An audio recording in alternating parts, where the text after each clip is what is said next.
हम पूरी तैयारी कर रहे हैं। भगवान का फूल बंगला सजा रहे हैं और फूल बंगला के साथ साथ में भगवान का अभिषेक कराएंगे, पंचामृत अभिषेक।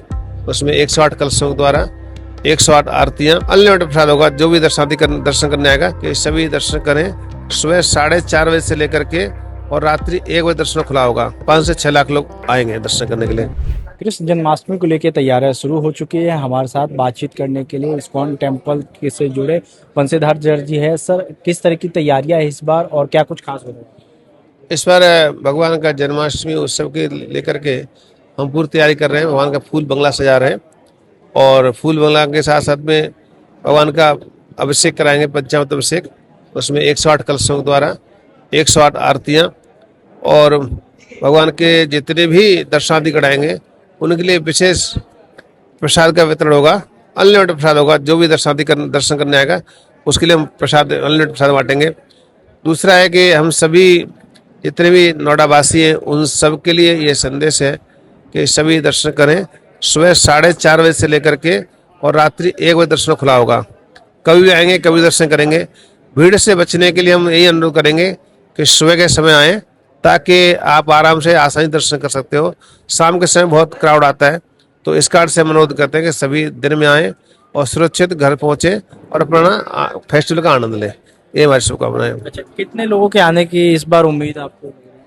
उम्मीद हमारे 5 से 6 के लगभग आने की उम्मीद लग रही है कि हर वर्ष क्राउड बढ़ता है। जैसे जैसे हमारे भारत में जो सनातन धर्म का प्रचार प्रसार बढ़ रहा है, तो उस तरह से अब हर वर्ष जो है हमारा भीड़ भी लोग आ रहे हैं, लोग दर्शन करने, श्रद्धा बढ़ रही है लोगों की और एक खुले दिल से भगवान का दर्शन करने के लिए आते हैं। तो उम्मीद है कि 5 से 6 लाख लोग आएंगे दर्शन करने के लिए। अच्छा, सुरक्षा को लेकर बात की जाए तो क्या कुछ व्यवस्था की गई है? इसके अलावा पार्किंग और पासेस की व्यवस्था की गई है? हाँ, सुरक्षा व्यवस्था के लिए यह है कि हमारे जो पुलिस प्रशासन है उसका पूर्ण सहयोग रहता है उसमें हर प्रकार से। तो पुलिस के अधिकारी भी रहेंगे यहाँ पर सुरक्षा को लेकर के और साथ साथ में हमारे जो प्राइवेट सिक्योरिटी भी लिए है, जिसमें कि हमारे जो बाउंसर टाइप के से सिक्योरिटी रखी है और साथ साथ में हमारे जो इन हाउस हमारे वॉलंटियर हैं, जो हमारे डिवोटीज हैं, वो भी रहेंगे। तो इस तरह से पूरी तरह से हम कोशिश कर रहे हैं कि किसी को असुविधा न होगी, क्योंकि आराम से दर्शन करेंगे, भगवान के प्रसाद पाएंगे। क्योंकि शाम के समय भीड़ बहुत ज़्यादा होती है, तो ऐसे में बहुत से श्रद्धालु ऐसे हैं जो अंदर नहीं आ पाते हैं, तो उन श्रद्धालुओं के लिए क्या मैसेज है? हाँ, तो उसके लिए श्रद्धालु दर्शन के लाइव भी दिखाया जाएगा। जैसे कई बार ये सोचते हैं कि भीड़ बहुत होगी, दर्शन नहीं होगा, लाइन नहीं लग सकते 2-4 घंटे का, किसी स्वास्थ्य ठीक नहीं है, तो उनके लिए सुविधा है कि अपने लाइव के माध्यम से दे सकते हैं, अपने घर से दर्शन करें। और आना है तो सुबह के टाइम आए या फिर आगे पीछे दर्शन कर सकते हैं। बट पब्लिक है, कभी कोई आ सकते हैं, कोई किसी को रोक नहीं सकते कि आ मत आओ, सब बट सबके लिए द्वार खुला हुआ का।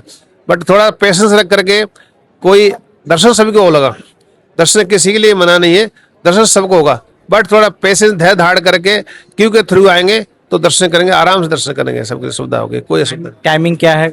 सुबह 4:30 बजे दर्शन खुलेगा। पहला मंगल आरती दर्शन होगा 4:30 बजे।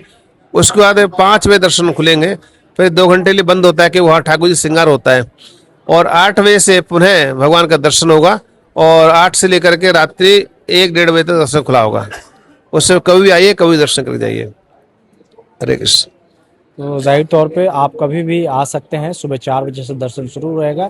इसके अलावा नोएडा पुलिस की तरफ से भी खासा तैयारी की गई है। सुरक्षा को लेते हुए कई भारी पुलिस फोर्स की तैनाती की गई है। साथ ही साथ में पार्किंग की भी खास व्यवस्था की गई है। नोएडा से मोहम्मद रजा, स्टेट मिरर।